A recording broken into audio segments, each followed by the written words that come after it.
Bonjour à toutes et à tous et bienvenue dans ce webinaire. Je suis Anouche Bezelgue, l'éditrice du portail FinDev. Ce webinaire est organisé en partenariat avec Convergence, qui est une plateforme de réflexion, de mobilisation et de plaidoyer. Comment la digitalisation de l'inclusion financière augmente sa résilience? C'est la question sur laquelle nous nous pencherons aujourd'hui. Au cours des dernières années, la finance inclusive et la microfinance se sont radicalement transformées. Les IMF sont désormais confrontés à la concurrence des fintechs, des opérateurs de réseaux mobiles et d'autres acteurs. Pour continuer à répondre aux besoins de leurs clients, elles doivent s'adapter et se digitaliser. Nous évoquerons également la crise du Covid-19 et les opportunités que peut apporter la transformation digitale dans un contexte de crise, notamment en augmentant la résilience des acteurs de l'inclusion financière et en offrant à tous des services financiers fiables. Dans un premier temps, nous discuterons des enjeux de la digitalisation entre risques et opportunités. Puis, nous nous pencherons sur les piliers de la résilience des IMF face à la digitalisation. Enfin, nous présenterons des exemples concrets de digitalisation pour une IMF. Ces 45 minutes de présentation seront suivies par 30 minutes de questions-réponses. Avant de commencer cette session, quelques rappels techniques. Donc, il s'agit d'une diffusion audio. Les microphones des participants resteront donc muets pendant toute la durée du webinaire. Pour poser des questions, vous pouvez utiliser l'espace de discussion Webex. Donc, vous pouvez poser votre question à tout moment pendant le webinaire. Les panélistes y répondront à la suite de la période de présentation. Pour être sûr que je vois votre question, sélectionnez All Participants dans le menu déroulant lors de l'envoi de la question. Et merci de bien préciser à quel panéliste elle s'adresse. L'enregistrement du webinaire sera envoyé par email à tous les participants et inscrits. Donc aujourd'hui avec nous, j'ai le plaisir d'accueillir Sabine Mensah, qui est responsable régionale du Hub numérique Afrique de l'Ouest et Afrique centrale pour UNCDF, Arnaud de la Valette, responsable du département de la finance digitale pour ADA, et Élise Perrin, qui est chef de projet pour Advance Côte d'Ivoire et non pas pour Baobab Côte d'Ivoire.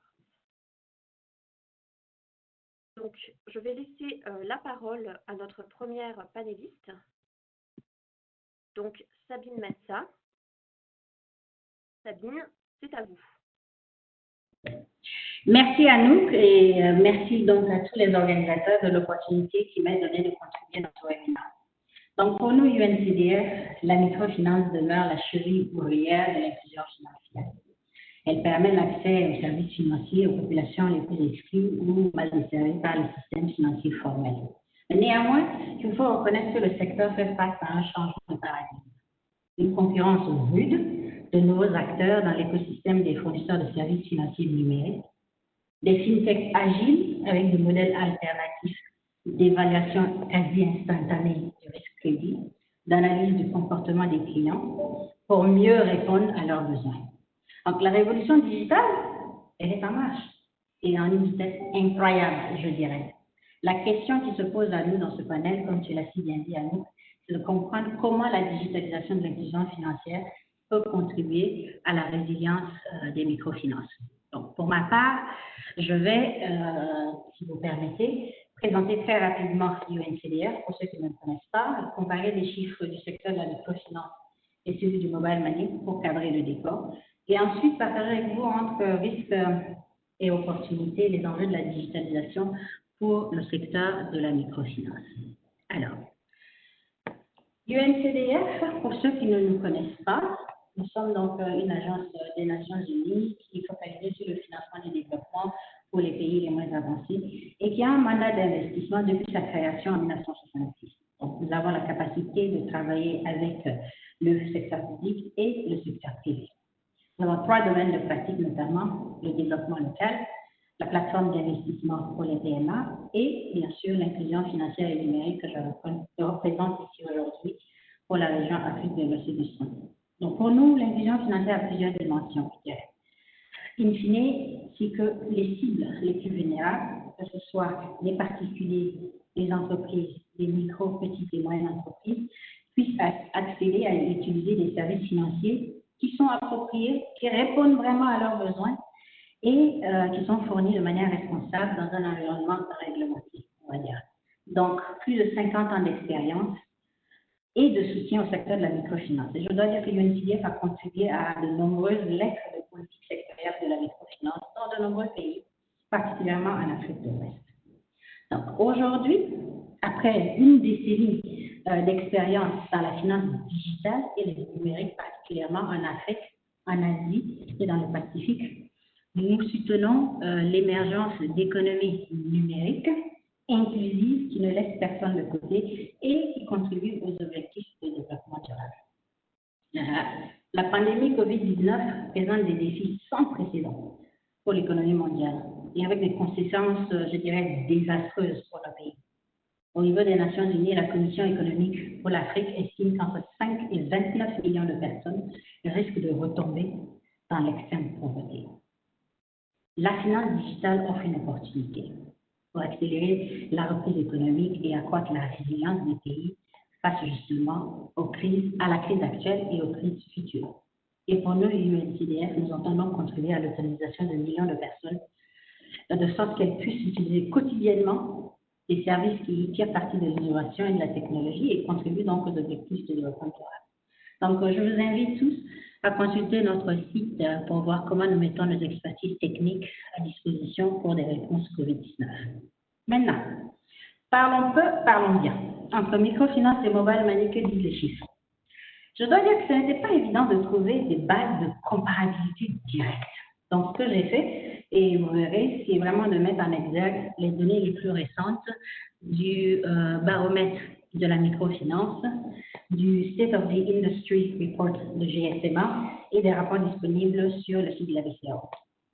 Quelques chiffres, oui. Plus de 6 millions d'emprunteurs en Afrique selon le baromètre de la microfinance. Plus de 181 millions de comptes mobile money actifs dans l'Afrique subsaharienne selon le GSMA. Plus de 14 millions de clients desservis par les systèmes financiers décentralisés dans le mois selon la BCAO 2019. Et au niveau des statistiques de services financiers numériques liés à la téléphonie mobile, plus de 62 millions de comptes de monnaie électronique enregistrés sur les chiffres 2019. Mais ce que je retiens, moi, de ce que je faisais ces recherches, c'est vraiment deux citations qui m'ont marqué. Alors, la première dit, en 2018, la valeur globale des services financiers via la téléphonie mobile a atteint 34% du PIB de l'Union. La monnaie électronique est devenue le principal vecteur de l'inclusion financière des populations dans l'UEMOA, selon la BCAO.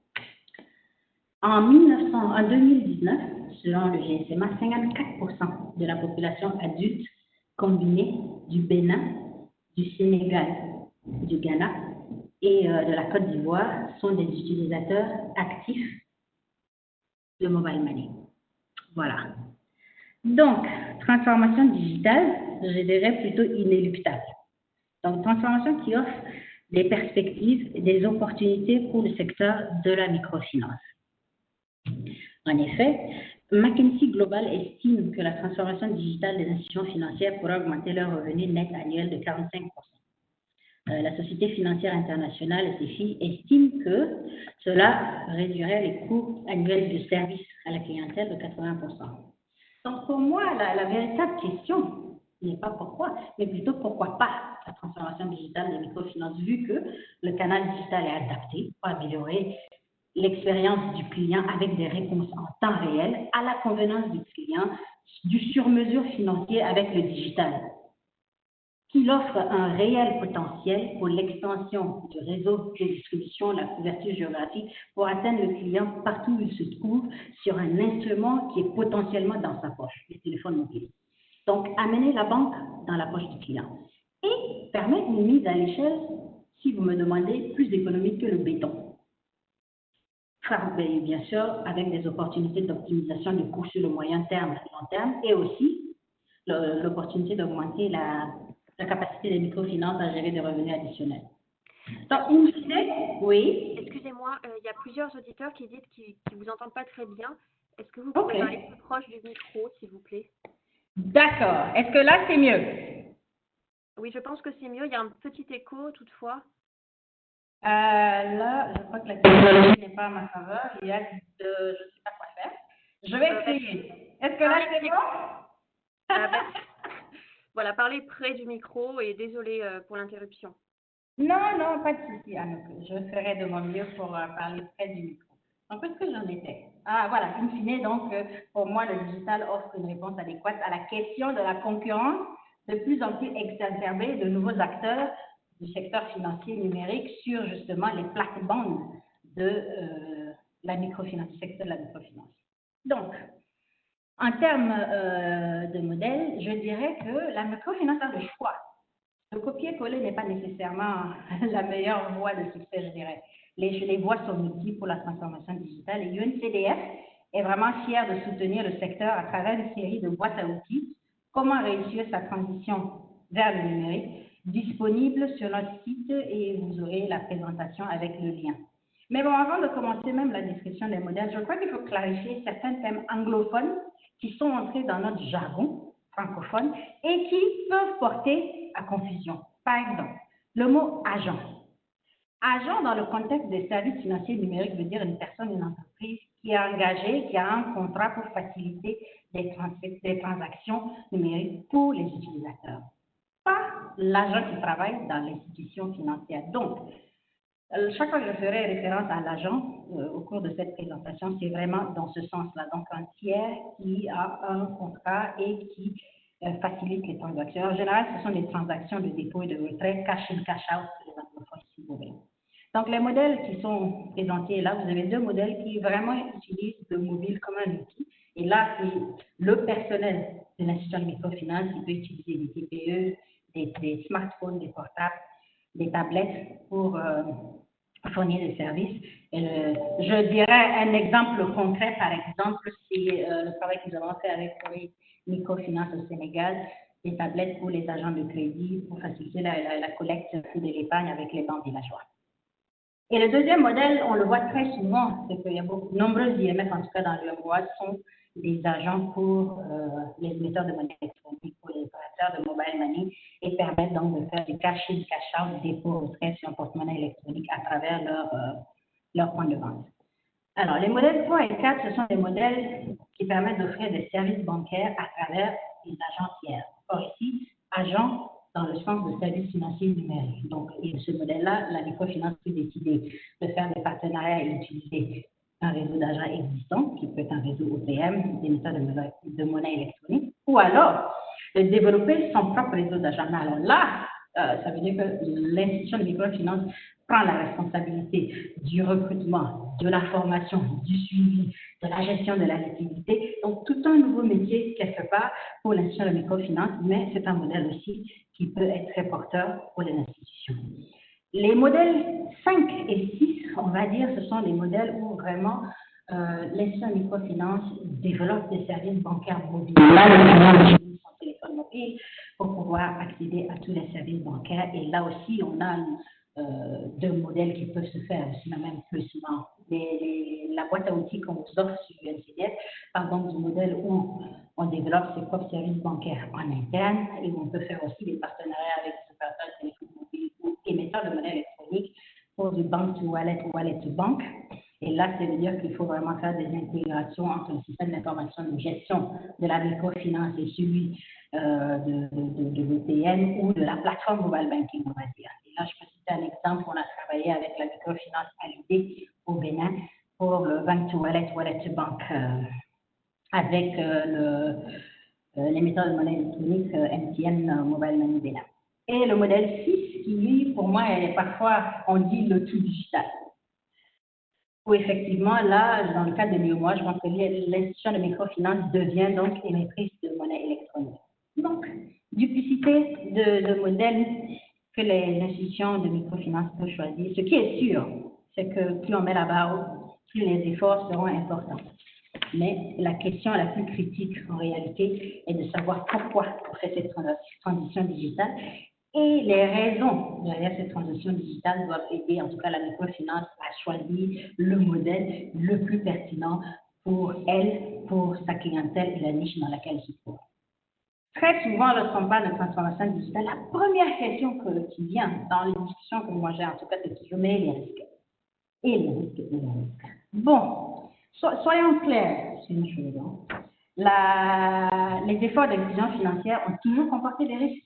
La nécessité de faire face à ces risques et assurer la protection du client est apparue bien avant la révolution numérique. Donc, la nature et l'emploi des risques ont évolué, certes, avec l'essor des économies numériques, oui. Ceci doit faire l'objet d'une évaluation et d'un suivi attentif. Dans son parcours de transformation digitale, les microfinances vont faire face à de nombreux risques. Vous pouvez le voir sur la diapositive ici.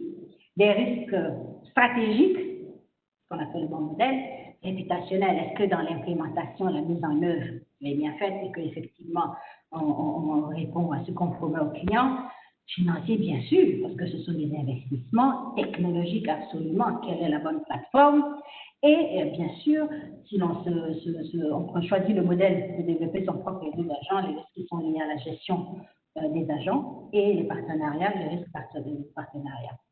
Et sans oublier aussi que, quel que soit le modèle qu'on choisit, il faut s'assurer que ce modèle est en adéquation avec le cadre réglementaire dans lequel on se trouve pour la microfinance. Donc, une nécessité dans tous les cas d'investir dans le capital humain, la sécurité des plateformes et la cybersécurité au sens plus large, je dirais.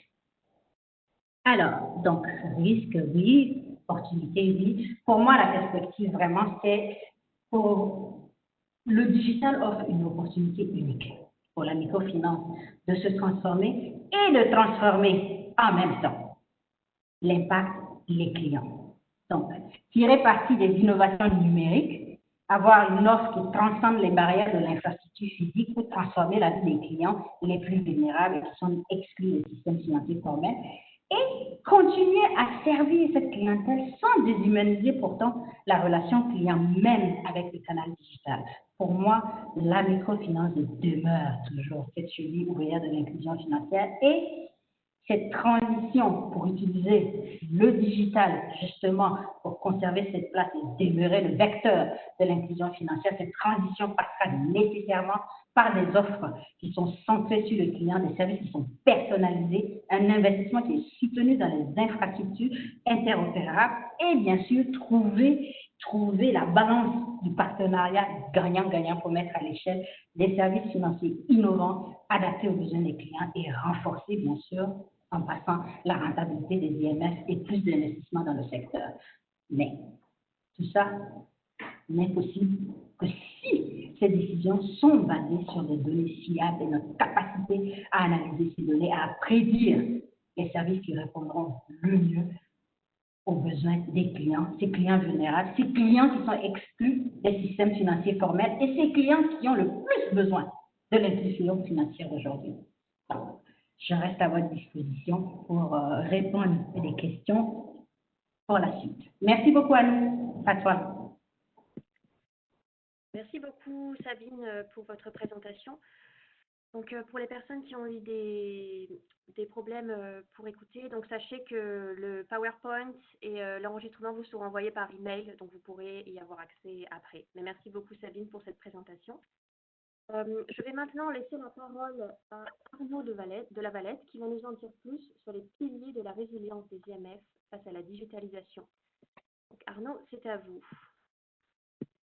Merci, Anouk. Vous m'entendez correctement? Alors, est-ce que vous pouvez essayer de parler plus directement dans le micro, s'il vous plaît? Oui, c'est pour ça. Voilà. Vous m'entendez correctement? Là, on vous entend bien, oui. Très bien. Juste un mot d'abord de présentation de moi-même et de ADA.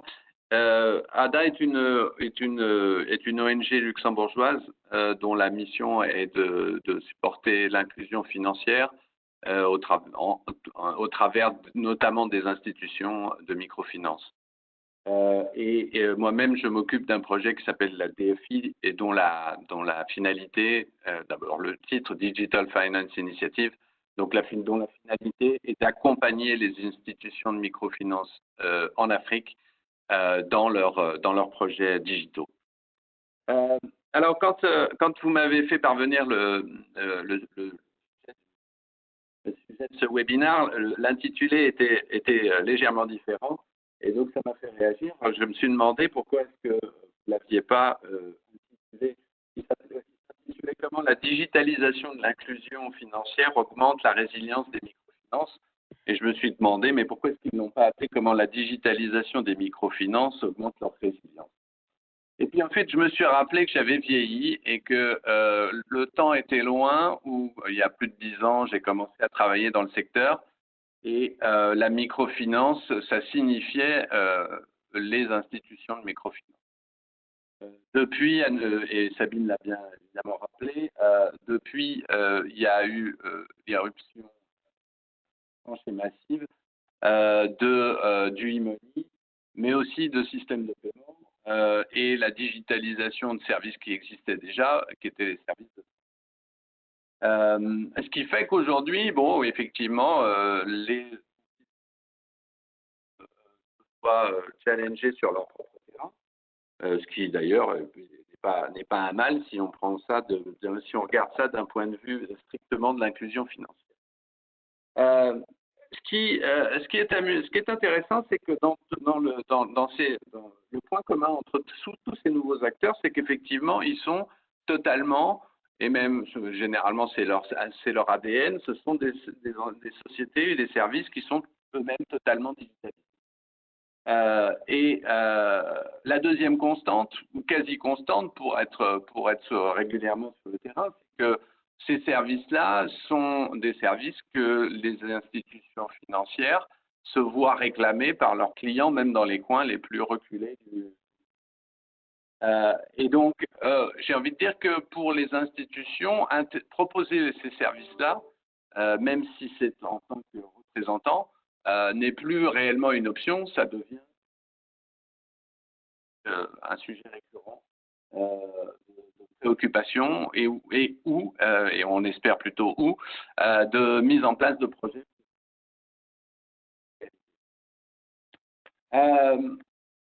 Donc, j'ai envie de dire que même si on ne parle pas d'environnement de résilience et si on oublie la situation.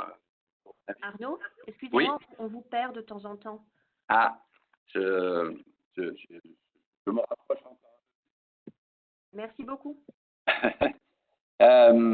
Donc, en effet, même si on parle même en faisant l'exclusion, les questions de résilience, les IMF, on le sent, et elles le sentent aussi, doivent aller vers la digitalisation.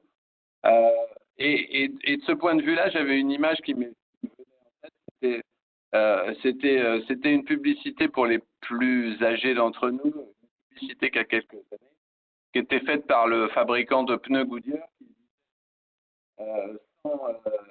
sans adhérence, la puissance n'est rien. Digital, c'est un peu ça en microfinance aujourd'hui, c'est-à-dire que sans le digital, vous pourrez être une institution aussi bien établie que possible, vous risquez de vous faire manger des pâtés sur la tête à terme.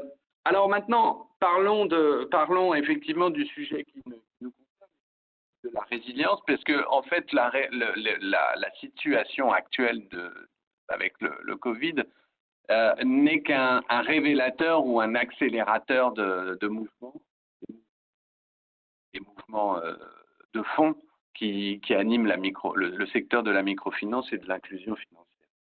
Alors, je me suis posé la question, j'ai pas vocation et j'ai pas la prétention d'avoir fait un exercice de professeur d'université, mais à bien réfléchir, il m'a semblé qu'il y avait 4 éléments importants, principaux en tout cas, qui pouvaient constituer ou bien incarner ce que voulait dire résilience pour des institutions de microfinance. Et ces piliers, c'est quoi? C'est les équilibres financiers, la gestion opérationnelle, la gestion des risques et la profitabilité.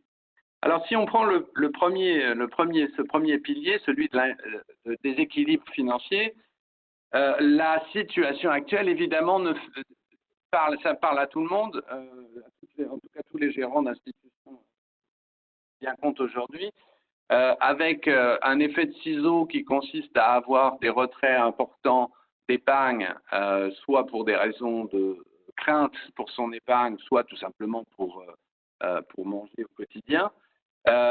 Donc, d'un côté, une fonte de l'épargne et de l'autre côté, des retards qui s'accumulent sur les remboursements de crédit sur le portefeuille. Eh bien, évidemment, les institutions souffrent énormément d'un point de vue de gestion de trésorerie.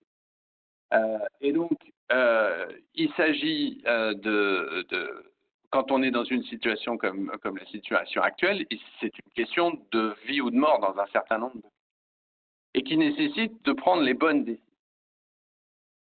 Et comment est-ce qu'on prend les bonnes décisions? Pour moi, il me semble que d'abord, la première des choses, c'est d'être capable de suivre. Donc, d'avoir une vision très micro.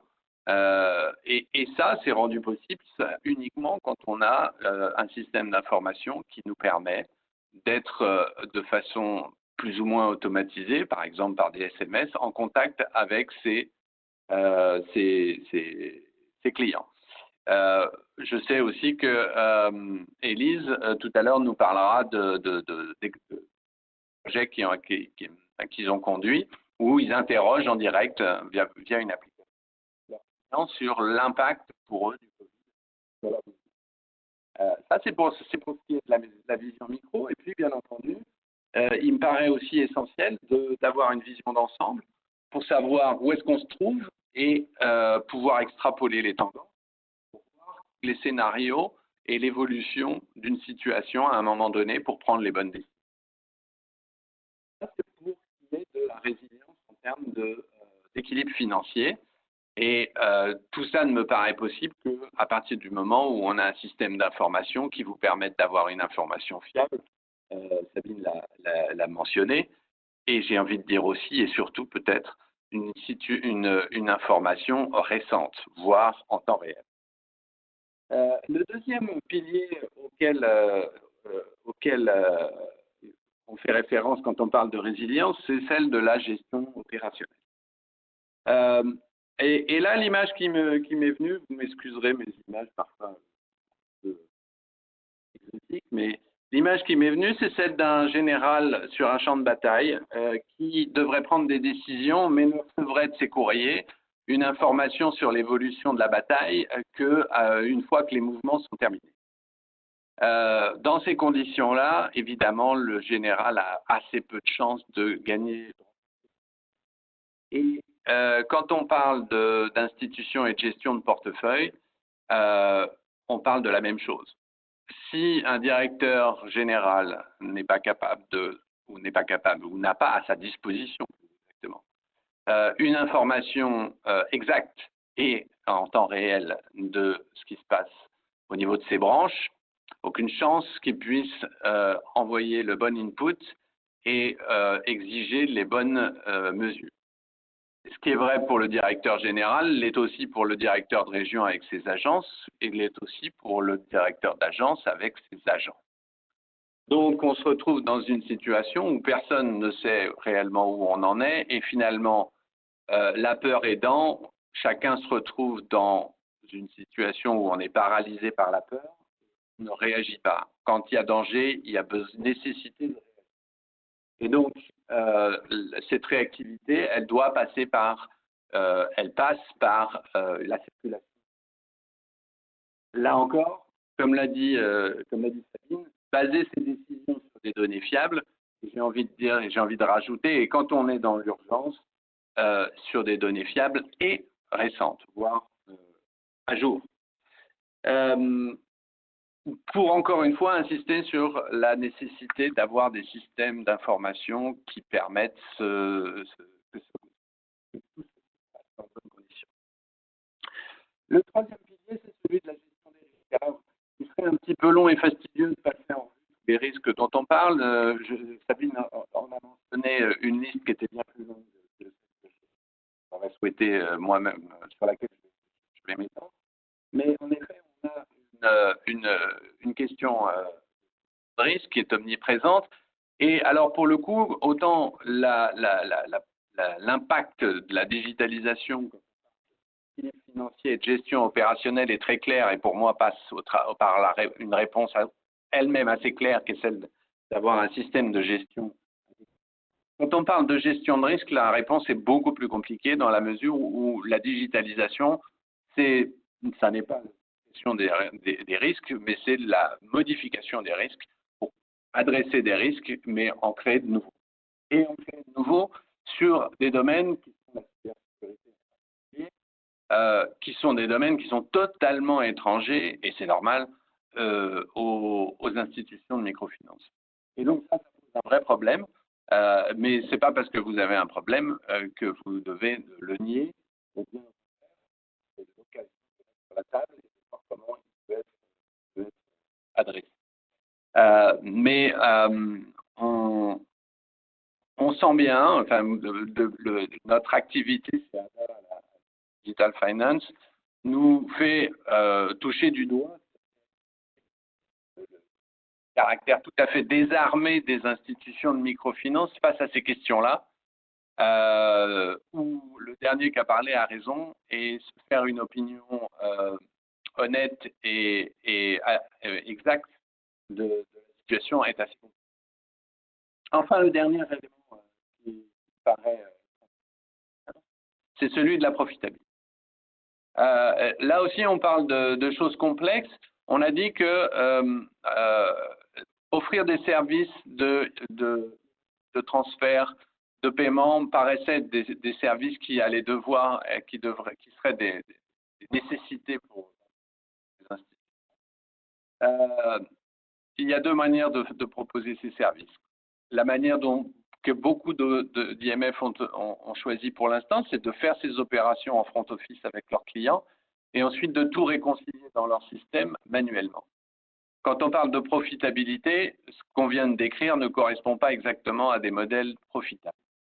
La deuxième situation, c'est celle qui permet de faire ces opérations-là en ayant intégré ces services de parties tiers avec son propre système de gestion, de manière à ce que, quand une opération est faite sur un opérateur mobile, d'un opérateur mobile vers un compte en banque de notre institution, l'opération est enregistrée automatiquement sans intervention, et donc à un coût minimum. Tout ce qui sort de ce modèle-là ne rentre pas dans les clous de la profitabilité. Ensuite, donc ça c'est un premier élément de réponse à la question de la profitabilité. Le deuxième, c'est celui de l'éternel débat de savoir comment augmenter sa clientèle sans augmenter l'infini son réseau et donc ses coûts. C'est un débat qui est difficile et compliqué, dans lequel je ne vais pas m'engager, mais il paraît relativement logique d'imaginer des systèmes d'information qui intègrent la mobilité dans leur ADN, si je puis dire, sont des solutions vers lesquelles il faut tendre plutôt que d'aller essayer de faire se combiner ou se parler des choses qui n'ont pas été prévues pour parler. Voilà un petit peu pour ce qui est des questions. Donc, pour conclure, puisque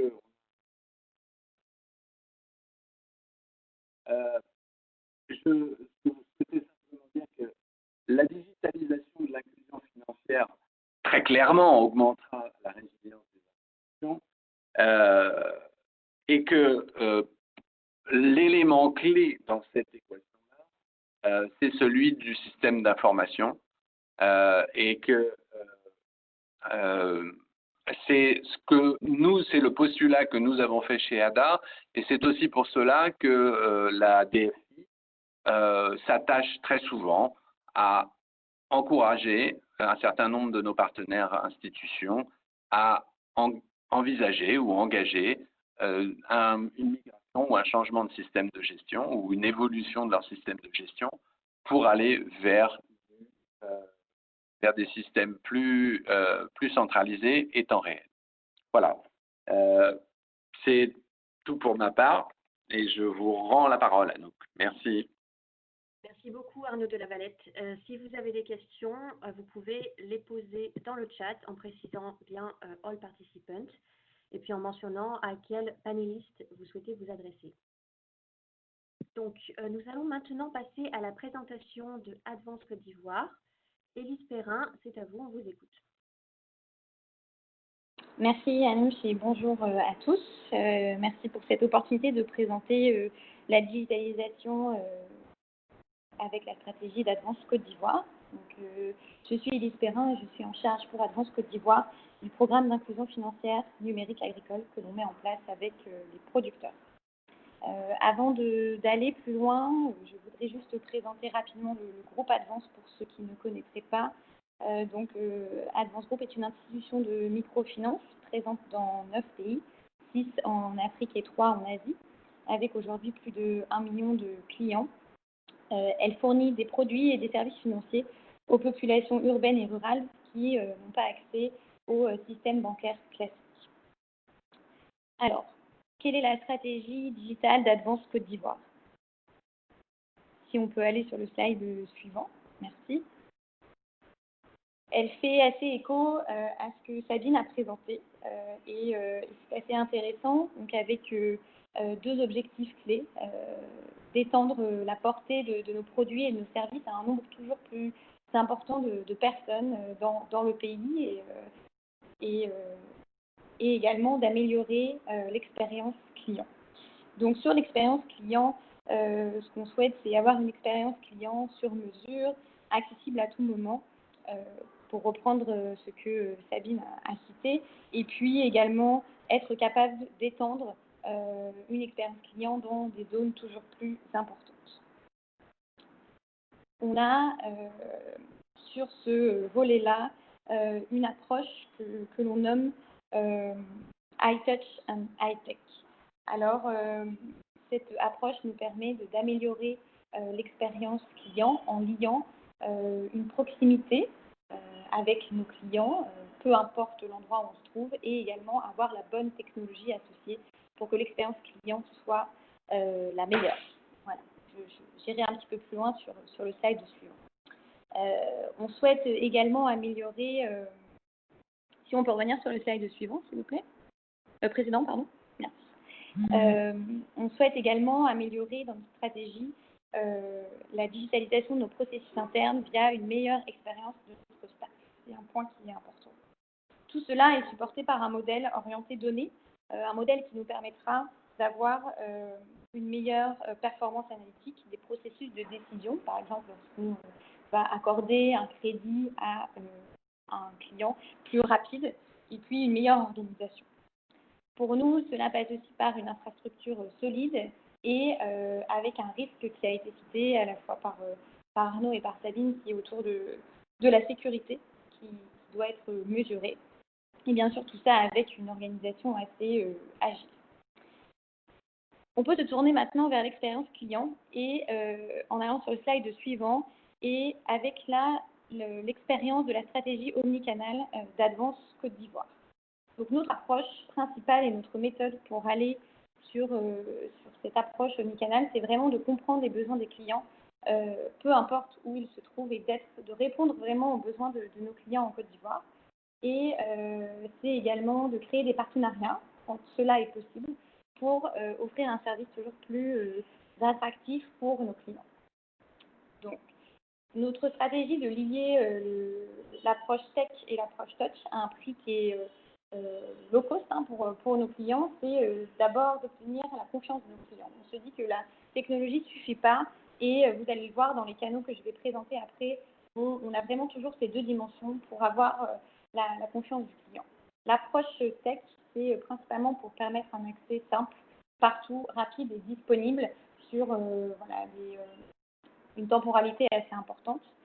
Et l'approche touch aussi pour nous, ce qui est important, c'est vraiment de valoriser l'éducation financière des clients. Pas seulement avoir un service, un produit, mais aussi être en proximité du client pour toujours améliorer ses choix en termes de revenus financiers, d'épargne, etc. Et être aussi pouvoir sentir que le besoin du client évolue et pouvoir adapter si besoin nos canaux et également nos produits. Alors, si on va sur le slide suivant, je vais vous présenter un petit peu les canaux qu'on a à disposition. Encore un slide, s'il vous plaît. Merci. Je vais vous présenter un petit peu les canaux qu'on a mis en place et en quoi quel est leur caractère digital et en quoi ils augmentent la résilience de nos clients. Donc, on a principalement 3 canaux qu'on va mettre en avant aujourd'hui. Le premier, c'est Advanced Mobilité ou Mobilité Plus. C'est un dispositif qui fonctionne grâce à une technologie USSD. Donc, c'est une technologie qui ne demande pas Internet. Donc, j'ai vu que dans les questions, par exemple, des personnes posaient la question de l'accessibilité à Internet. Et en effet, dans certaines zones en Côte d'Ivoire, on n'a pas cette accessibilité-là. Donc, on a dû trouver aussi une technologie qui permet à nos clients d'avoir accès à leur compte via sans Internet. Donc, on a basé ce service mobilité sur une technologie USSD et via un shortcode, nos clients peuvent accéder à leur compte pour faire des transferts, pour consulter leur compte et avoir d'autres informations sur leur compte. Et également sur le volet wallet to bank, bank to wallet, comme l'a cité tout à l'heure Sabine.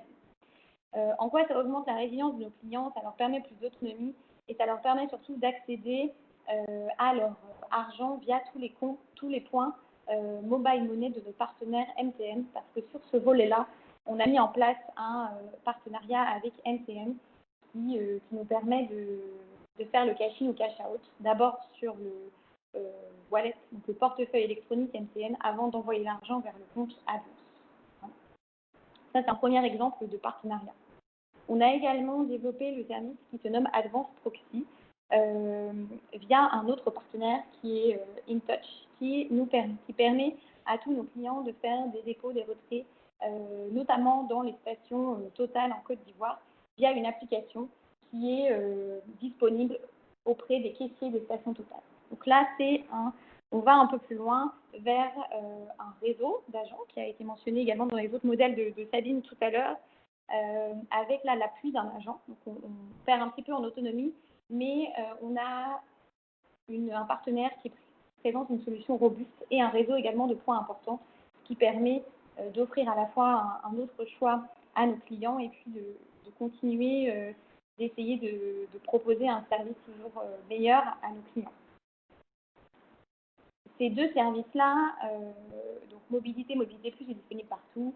Pour Advance Proxy, les stations Total sont plutôt en zone urbaine. Et donc, on a également beaucoup de clients ruraux chez Advance Côte d'Ivoire. On travaille avec plus de 45 000 producteurs aujourd'hui et on avait besoin aussi d'une solution pour ces producteurs-là.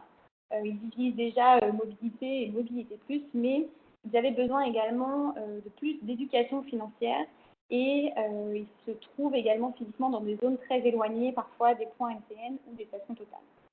On a alors mis en place un réseau d'agents qui se nomme Advance Point, qui est un réseau propre d'Advance, pour permettre à principalement nos clients ruraux, vraiment dans des zones très éloignées où le réseau ne passe pas, de pouvoir faire leurs opérations cash-in, cash-out via des agents qui vont permettre l'éducation financière également des clients et qui utilisent une solution, encore une fois, basée sur de l'USSD pour pouvoir permettre à nos clients de faire leurs transactions, peu importe, on va dire, l'état du réseau. Donc, ces 3 services-là, on les a développés au fur et à mesure. Donc, c'est vraiment une approche qui évolue à travers les années et aussi en fonction du besoin de notre client et de ce qu'on voit sur le terrain quand on est en proximité avec eux. Et comme vous le voyez, si Mobilité et Mobilité Plus sont plus un service autonome pour que le client soit autonome, les deux autres allient vraiment l'aspect technologie et l'aspect proximité humaine que l'on veut apporter aussi à nos clients. On réfléchit aujourd'hui à de nouveaux modèles qui nous permettront aussi d'ajouter un 3e objectif à notre approche omnicanal vers une réduction des coûts avec des modèles plus proches des agences mais qui évoluent et nous sommes en réflexion sur ce sujet-là. Maintenant, on peut poursuivre avec un autre aspect de la digitalisation, donc le 2e bloc qui est plutôt l'expérience du staff. Advance, comment la digitalisation des procédures des processus et des procédures permet aussi d'avoir plus de résilience pour Advance. Donc, on a pris d'abord un exemple qui est l'exemple d'une application qu'on a mis en place, comme a cité Arnaud, dans un contexte de crise. Donc, dans le contexte actuel, on a dû réorganiser et réadapter nos méthodes de travail. Et pour tous nos chargés de clientèle qui vont sur le terrain à la rencontre de nos clients, il était plus difficile de suivre sur le terrain les clients parce que tout simplement ils ne pouvaient pas se déplacer et la formalisation des suivis était plus difficile. Donc, on a essayé de regarder quelles étaient les solutions qu'on pouvait mettre en place et les objectifs qu'on recherchait étaient de du coup limiter l'impact de cette crise sur le suivi de nos clients et surtout sur la qualité du portefeuille pour que voilà, les clients puissent toujours avoir accès à leur crédit pour répondre à leurs besoins. On souhaitait aussi en profiter pour plus organiser et standardiser le suivi client parce que c'est un point très important dans les remboursements des crédits d'avoir des visites post-décaissement par exemple ou également en amont d'un nouveau crédit. Et puis on voulait renforcer notre relation commerciale avec nos clients. Donc on a mis en place, on teste cette application qui s'appelle Juacali. Pardon, est-ce qu'on peut passer sur le slide suivant? Merci.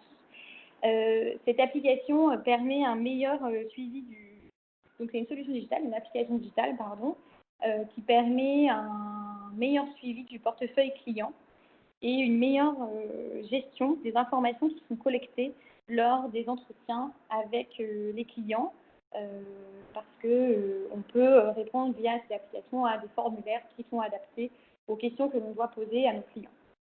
Voilà. C'est vraiment une manière, une solution qui a été développée rapidement aussi parce qu'on a ce contexte actuel et qui montre qu'on peut vraiment améliorer via le digital la capacité et la manière de travailler avec nos clients. Ça demande de l'adaptation du staff, bien sûr, et aussi une certaine agilité de l'organisation pour pouvoir mettre en place dans un contexte d'urgence une telle application. Au niveau de notre stratégie digitale, donc si on poursuit, on a évoqué en début de ma présentation le fait qu'on s'appuyait aussi sur les données pour que notre stratégie digitale soit toujours plus en place. Et si on va sur le slide suivant, je voulais vous donner un exemple pour terminer d'un produit qui repose sur l'analyse de données qu'on peut faire. Donc on a développé en Côte d'Ivoire un produit dédié aux producteurs de cacao, pour le moment, qui est un crédit scolaire. On s'est rendu compte que, après une étude vraiment menée sur le terrain avec nos clients, les producteurs, les coopératives, qu'un certain nombre de producteurs n'avaient pas la capacité financière de permettre à leurs enfants d'aller à l'école en temps donné. En effet, en août et septembre, on est juste avant la campagne du cacao et c'est le moment finalement où les producteurs ont très peu d'argent. Donc ils avaient vraiment un manque à ce moment-là et finalement tous les enfants allaient à l'école assez tardivement par rapport à la rentrée scolaire. On a donc réfléchi à un produit qui a été lancé il y a déjà 3 ans, qui est un crédit scolaire digital. Donc c'est un produit qui permet de répondre aux besoins que je viens de citer des producteurs de cacao, qui est le besoin de financer la scolarité des enfants. Et c'est un produit qu'on a voulu 100% digital, parce que pour reprendre les contraintes évoquées précédemment, les producteurs se trouvent très loin des villes en général et n'ont pas forcément la possibilité de se déplacer tout le temps en ville et surtout ça a un certain coût. Donc on a voulu mettre en place un crédit qui était accessible sur le téléphone, peu importe où se trouve le producteur. On a utilisé la technologie VCD également pour mettre à disposition des producteurs ce crédit qui leur permet d'obtenir un financement en août et septembre et de rembourser au moment où ils ont les revenus du cacao qui leur parviennent. Donc, on a développé ce produit-là et on se base sur l'analyse de données que nous fournissent les coopératives pour pouvoir permettre de calculer également le montant qu'on va affecter aux producteurs pour qu'ils aient la capacité, bien sûr, de rembourser. S'il y a un aspect technologique qui est très fort, parce que la demande pour le crédit se fait donc via le téléphone, le décaissement se fait sur le téléphone, et après le retrait de l'argent se fait par les canaux cités précédemment, il y a un appui très fort de nos agents terrain qui sont présents auprès des producteurs et des coopératives pour leur expliquer comment fonctionne le crédit, pourquoi, quel est le crédit, en quoi cela peut aider les producteurs et quels sont les engagements que Advance prend, bien sûr, et que le producteur et les coopératives prennent par rapport à ce crédit. Donc là, c'est un partenariat qu'on a plutôt avec les coopératives et les producteurs. Et ça nous permet encore de lier cette approche tech et touch.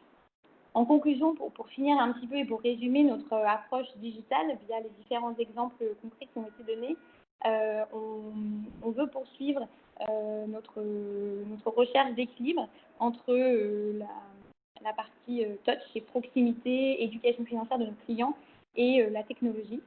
On veut continuer à trouver toujours la bonne technologie, et ça je pense que c'est un point important, de se dire qu'on ne connaît pas toujours la bonne technologie et qu'on doit aller la chercher parce qu'on peut être surpris parfois et des technologies low cost peuvent très bien fonctionner et nous permettre d'accéder à des populations ou des zones auxquelles on n'avait pas pensé.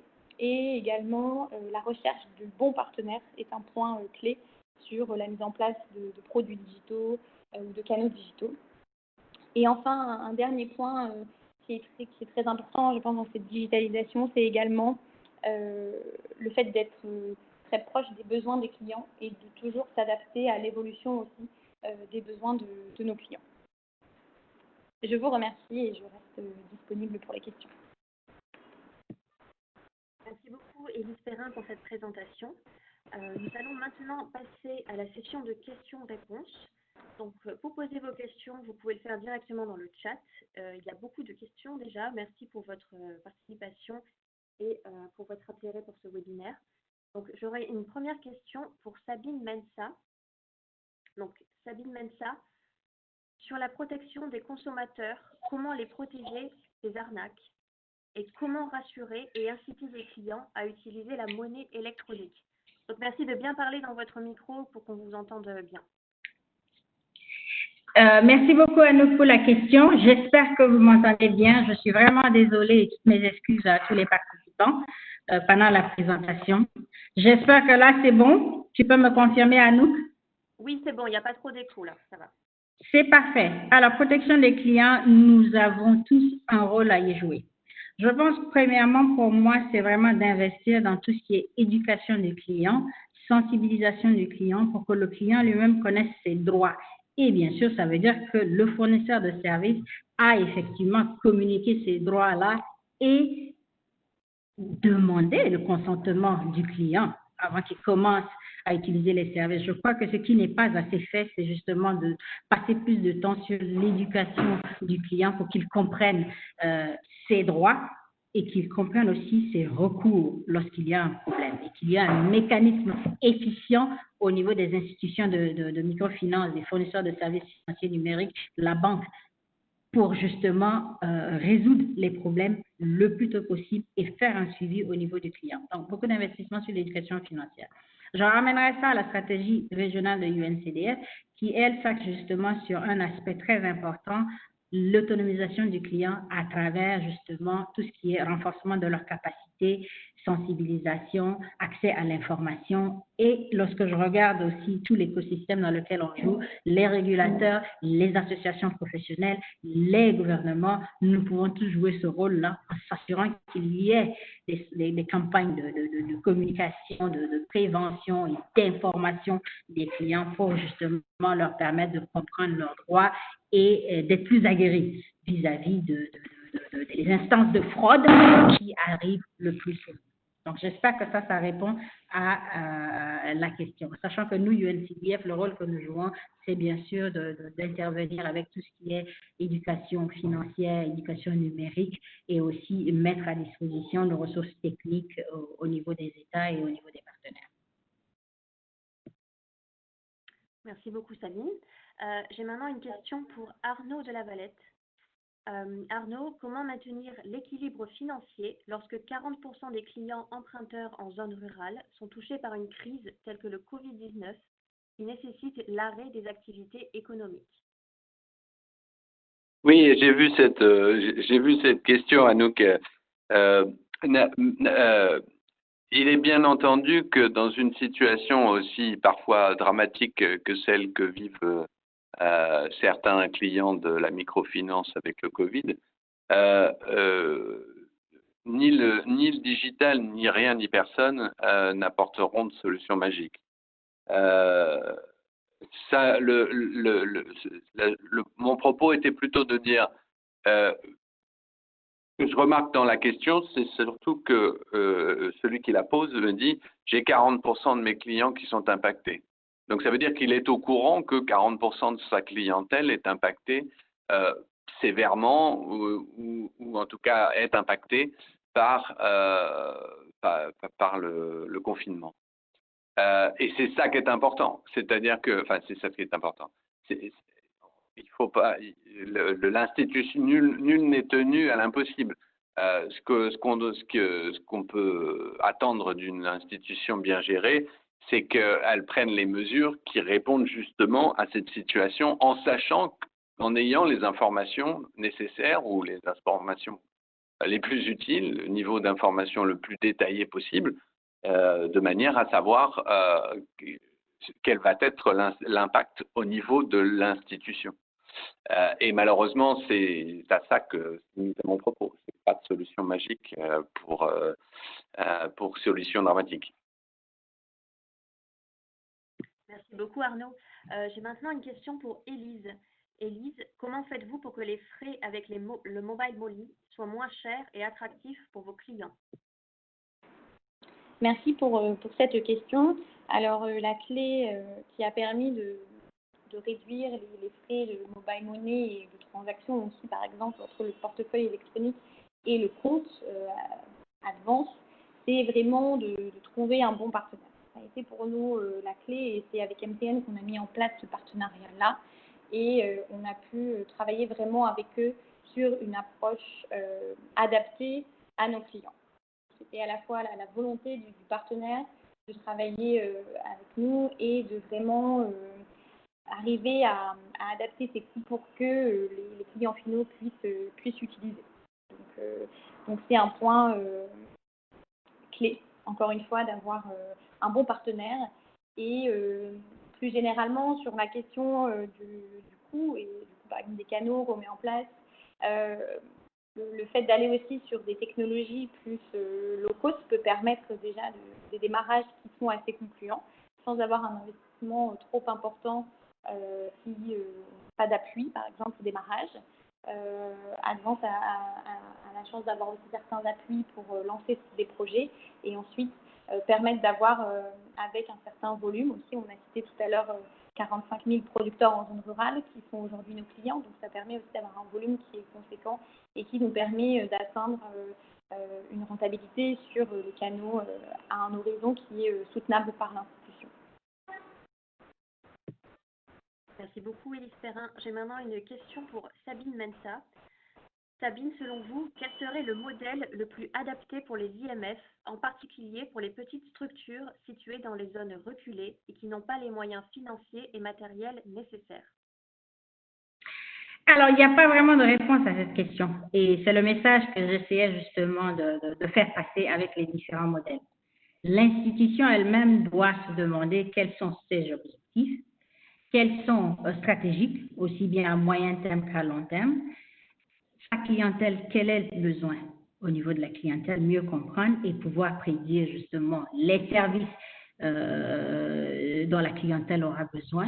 Et dans ce prisme, voir quel est le modèle le plus adapté à l'institution. Ce que je peux dire lorsqu'on regarde les 6 modèles, ceux qui ont été le plus utilisés jusqu'à présent, on va dire, ce sont les modèles 1 et 2, où on utilise le mobile. L'institution financière utilise soit des tablettes, soit des smartphones, ou alors est agent.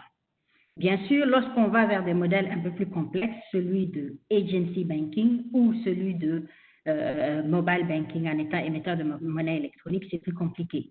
Point de référence, lorsque vous regardez au niveau de l'UEMOA, par exemple, sur 30 offres d'émission de monnaie électronique, il y a 2 SFT qui sont émettrices de monnaie électronique au Bénin et en Côte d'Ivoire. Donc, la question n'est pas tellement quel modèle, la question est de savoir le pourquoi. Pourquoi cette transformation digitale pour cette microfinance? Pour quels clients? Et donc, quels sont les modèles qu'on pourrait utiliser? C'est sûr que le modèle d'utilisation de l'outil digital est moins complexe à mettre en œuvre que celui d'être émetteur de monnaie électronique. Donc, c'est vraiment à l'institution de voir. Quoique, je note aussi qu'il y a des barrières réglementaires à certains des modèles. par exemple celui de agency banking dans l'espace UEMOA. Il faut s'assurer que ce modèle est en adéquation avec la réglementation et que cette réglementation permet aux institutions de microfinance d'utiliser des agents tiers pour offrir des services. Le modèle de agency banking est plus développé en Afrique de l'Est, par exemple, qu'il l'est en Afrique de l'Ouest.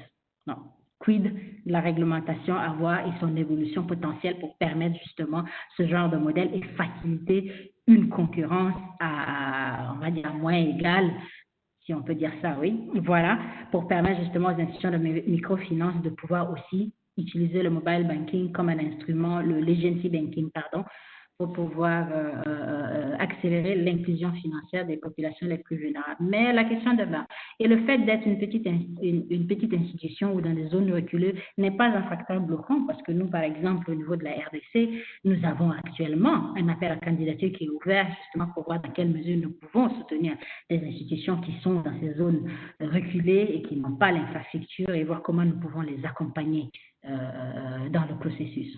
Donc, je vous invite à vraiment voir en interne les raisons pour lesquelles et comment vous voulez faire cette transition digitale et voir aussi sur la durée, peut-être commencer avec des modèles moins compliqués, plus faciles à mettre en œuvre et voir si il est nécessaire d'arriver au modèle le plus complexe. Merci beaucoup Sabine. Une question pour Arnaud de la Valette.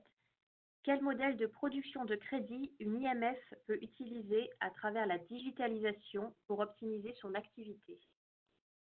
Alors, j'ai vu cette question et j'étais un petit peu embêté dans le sens où j'étais pas certain de comprendre le sens de la question. Production de crédit, ça peut évoquer différentes choses. Ça peut évoquer, la première chose, ça peut être la manière dont le processus d'approbation des crédits. Et là, effectivement, on peut avoir une digitalisation de ce processus de crédit qui est opéré, qui présente évidemment un intérêt principal, c'est celui de permettre à l'institution d'être infiniment plus réactive. Vous avez un agent de crédit qui, sur le terrain, saisit sur sa tablette la demande, la nature de la demande, éventuellement, étape supplémentaire qui réalise son dossier crédit en ligne, ou pas nécessairement, mais bon, ça c'est déjà dans l'ordre du détail. Et ensuite, surtout, partage avec selon la demande de crédit, partage la requête, son analyse crédit avec ceux qui doivent valider, le comité de crédit, de manière à ce que chacun, disons que son N+1 et son N+2 reçoivent tous les jours sur leur tableau de bord du système d'information les dossiers à analyser et puissent donner leurs réponses sous 24 heures. Ce qui permet évidemment de passer de temps d'analyse et d'approbation de crédit de parfois plusieurs semaines à quelques heures. Ça, c'est une des évocations de ce que ça pourrait vouloir dire. L'autre scénario auquel je pense, c'est de dire la production de crédit, ça peut aussi être des crédits automatisés, c'est-à-dire sur la base d'analyse de données, de credit scoring, avoir des processus automatisés ou semi-automatisés d'ailleurs, qui permettent de faire des délivrances de crédit ou de l'approbation de crédit, encore une fois de façon plus rapide et parfois de façon automatisée, éventuellement de façon automatisée ou semi-automatisée. Peut-être pour plus de clarté, ce qu'on appelle un crédit semi-automatisé, c'est-à-dire que c'est une demande de crédit ou une suggestion de crédit qui est proposée automatiquement au décisionnaire qui ensuite va regarder le détail de l'information qui est disponible pour la valider ou non. Voilà, c'est un petit peu à ça que je pense. Dans un cas comme dans l'autre, on n'est pas tellement dans des questions d'analyse, de résilience par rapport à une situation de stress. On est plutôt dans l'amélioration des procédures et des modes de fonctionnement existants.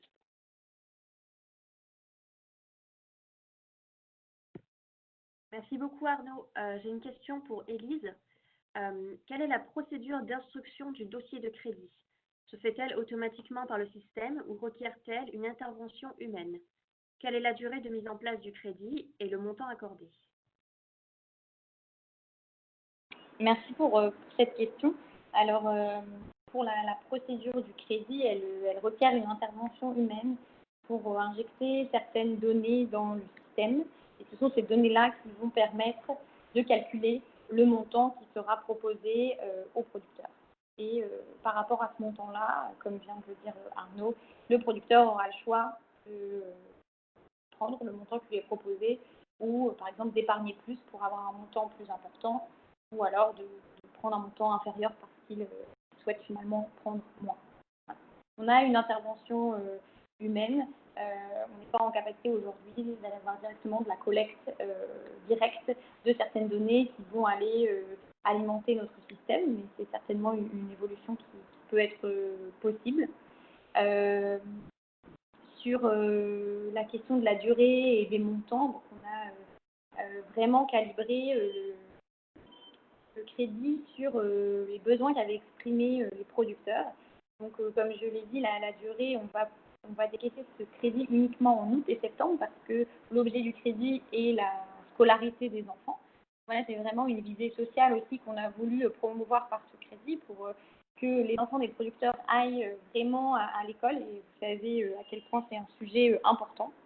Donc, on va décaisser en août et septembre et ensuite le producteur va rembourser sur la période de la traite de cacao principale, d'octobre à janvier. Voilà.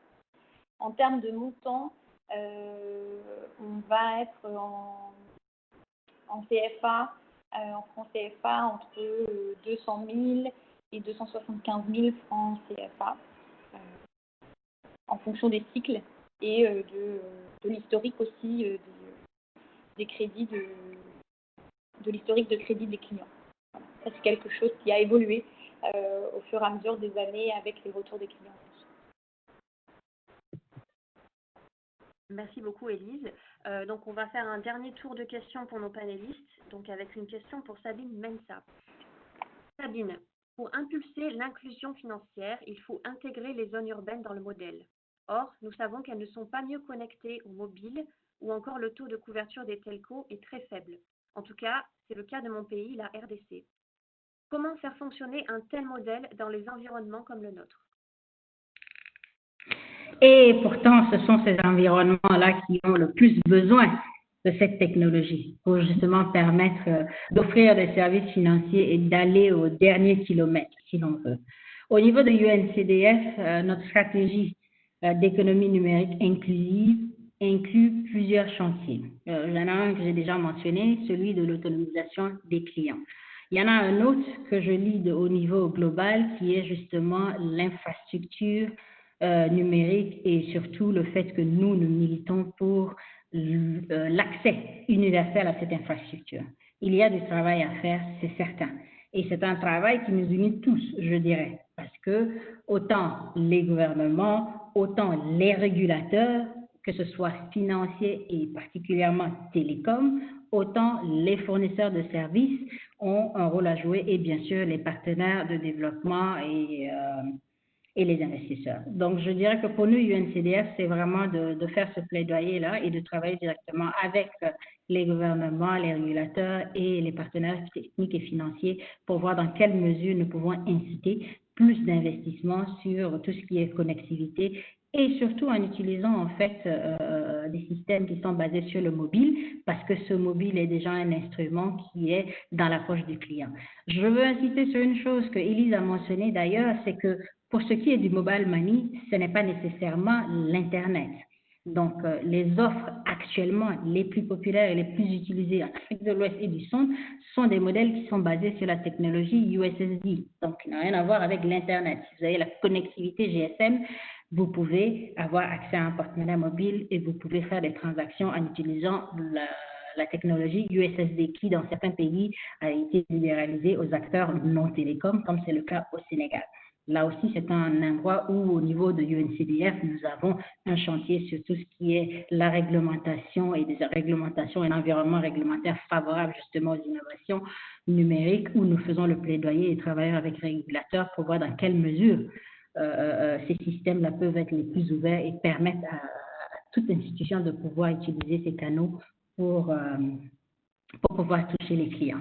Il y a aussi le fait qu'il y a beaucoup de partenaires techniques et financiers et de solutions innovantes pour la connectivité Internet, à voir comment est-ce qu'au niveau pays et au niveau infrastructure et avec les régulateurs télécoms, il peut y avoir des investissements supplémentaires et qu'il y a aussi une mutualisation de ces infrastructures, parce que c'est là aussi le problème. Si tous ensemble, les acteurs que nous sommes investis dans une infrastructure qui est mutualisée et partagée, nous aurons beaucoup plus de chances d'atteindre justement cette connectivité à 100%. Quoique, il faut reconnaître, d'après le dernier rapport de GSMA sur l'économie mobile et la connectivité, je donne l'exemple par exemple de la Côte d'Ivoire. La Côte d'Ivoire est l'un des pays les plus avancés sur la connectivité du territoire avec 97%. En tout cas, que ce rapport met en exergue. Donc, c'est pour dire que c'est sûr qu'il y a encore du travail à faire au niveau de l'infrastructure. Je pense que plus nous serons dans une dynamique d'investissement d'infrastructures partagées, d'infrastructures light, qui peuvent utiliser le solaire comme alternative justement dans ces infrastructures et qui peuvent utiliser des nouveaux modèles innovants qu'on peut mettre dans les zones les plus reculées, dans les villages, et des modèles qui peuvent aussi servir de relais économique, où en ayant justement cette connectivité, on peut permettre à des petits entrepreneurs de créer des business qui pourront, eux, leur permettre de pouvoir aussi se sortir de la pauvreté. En tout cas, c'est là où nous, UNCDF, militons et faisons le plaidoyer pour. J'espère que ça répond à votre question. Merci beaucoup, Sabine. Une question pour Arnaud.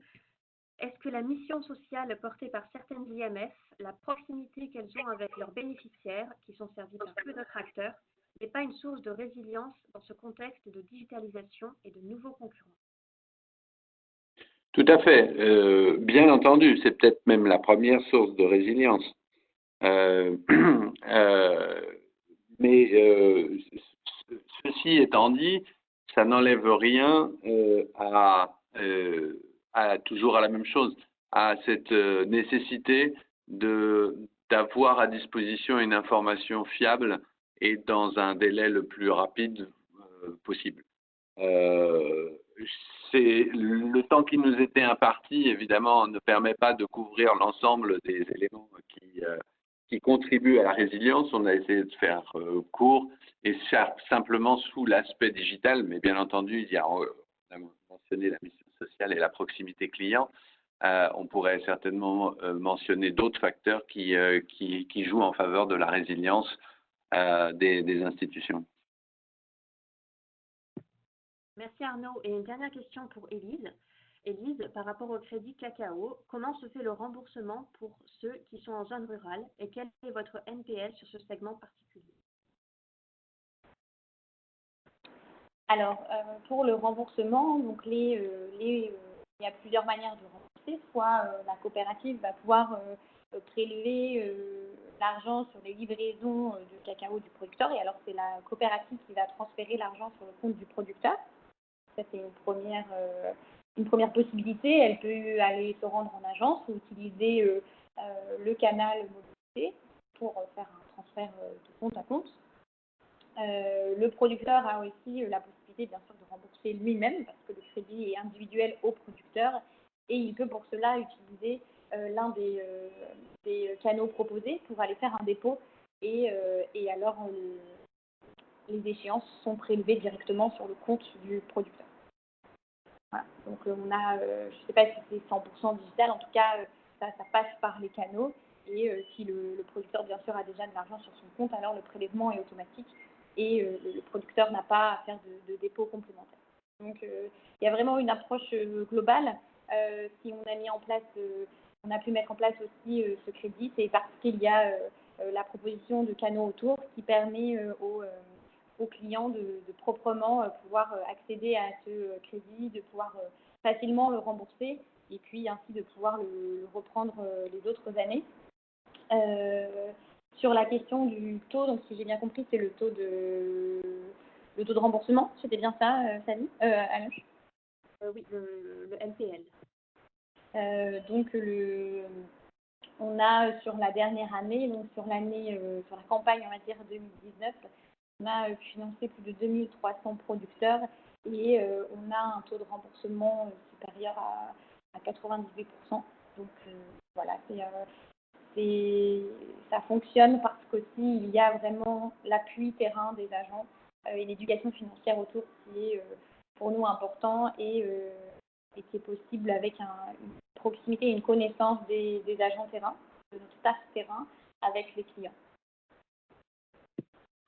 Merci beaucoup, Élise, pour cette réponse. Un grand merci à nos 3 panélistes pour cet échange du jour et merci à vous pour votre participation active et pour votre intérêt quant à ce sujet. Notre webinaire est maintenant terminé. Je vous invite à consulter le baromètre de la microfinance, qui est une publication éditée tous les ans par Convergence. Je vous invite également à consulter le portail FinDev pour retrouver des articles de blog, des offres d'emploi, événements et publications sur la microfinance et la finance inclusive. Si le sujet de l'impact du Covid-19 vous intéresse, n'hésitez pas à faire un tour sur notre page thématique dédiée. Nous vous enverrons directement par mail l'enregistrement de ce webinaire ainsi que le PDF d'ici 24 heures. Merci de nous avoir suivis et à très bientôt pour un autre webinaire. Merci. Merci, au revoir. Merci à vous.